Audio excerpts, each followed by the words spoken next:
안녕하십니까? 저는 기독교 복음선교교회 회원 주혜선이라고 합니다.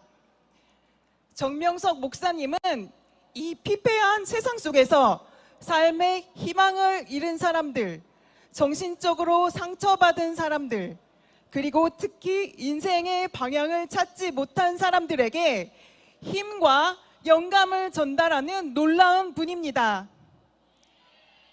정명석 목사님은 예수님의 말씀으로 절망에 빠진 이 시대의 젊은이들에게 자신의 한계를 극복하도록 도움을 주는 정신적인 지도자이십니다.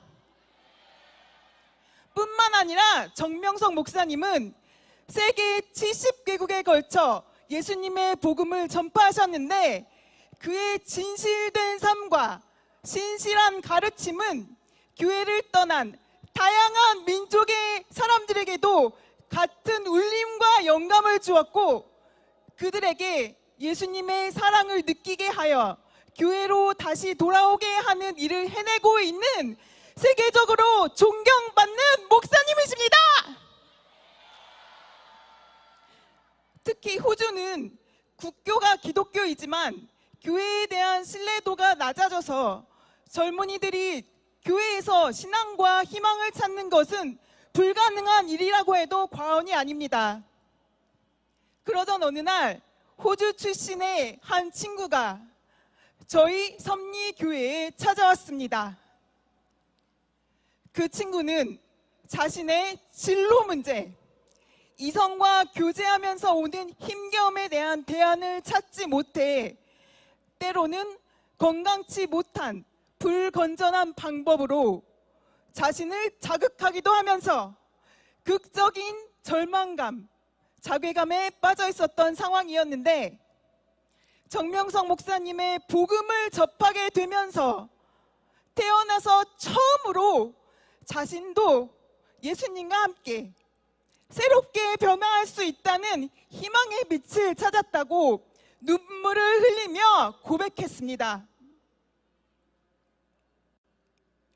그는 마치 사막에서 오아시스를 찾은 것처럼 피폐한 삶 속의 기적과도 같은 희망의 성장을 보여주었습니다. 그러나 그 친구는 변화의 성장 과정에서 여러 번의 어려움과 실패를 겪었습니다. 그때마다 정명석 목사님은 그 친구에게 말씀으로 정결한 삶과 믿음의 길을 가르쳐 주시며 인내와 용기로 지도해 주셨고 이에 대해 그 친구는 자기를 포기하지 않는 것에 대해 늘 감사의 표현을 했습니다. 하지만 그 친구는 육체적인 유혹에 또 다시 쉽게 빠지는 실수를 반복했고 그 후에는 늘 후회하면서 자신의 약한 의지에 대해 좌절했습니다.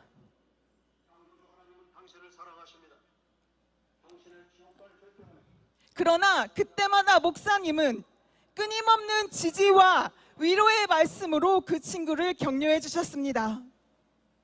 이런 상황이 반복되니 시간이 지나면서 그 친구는 자신의 한계에 대한 좌절에 빠져들게 되었습니다.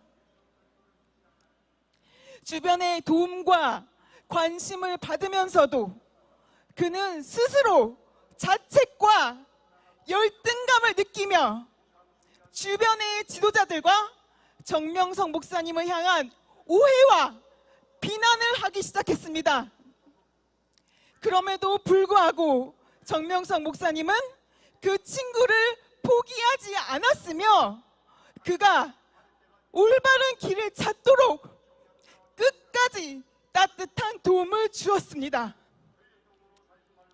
하지만 그 친구는 불평과 서운함에 사로잡혀 급기야 정명석 목사님에 대한 거짓된 성적인 이야기를 퍼뜨리기 시작했고 결과적으로 정명석 목사님은 무차별한 비난과 악평을 받게 되었습니다.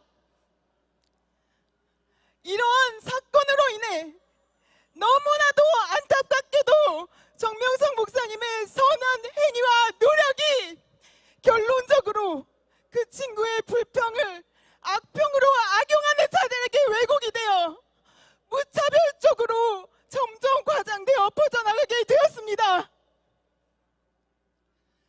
정명성 목사님과 함께한 많은 지도자들과 교인들의 헌신적인 노력과 희생은 오로지 그 친구의 성장과 회복을 위한 것임에도 불구하고 이렇게 왜곡된 그의 악평으로 인해 정명성 목사님의 명예가 너무나도 어이없이 훼손되었습니다. 제발 판사님께서 이 사안을 공정하게 판단하시길 간청드립니다.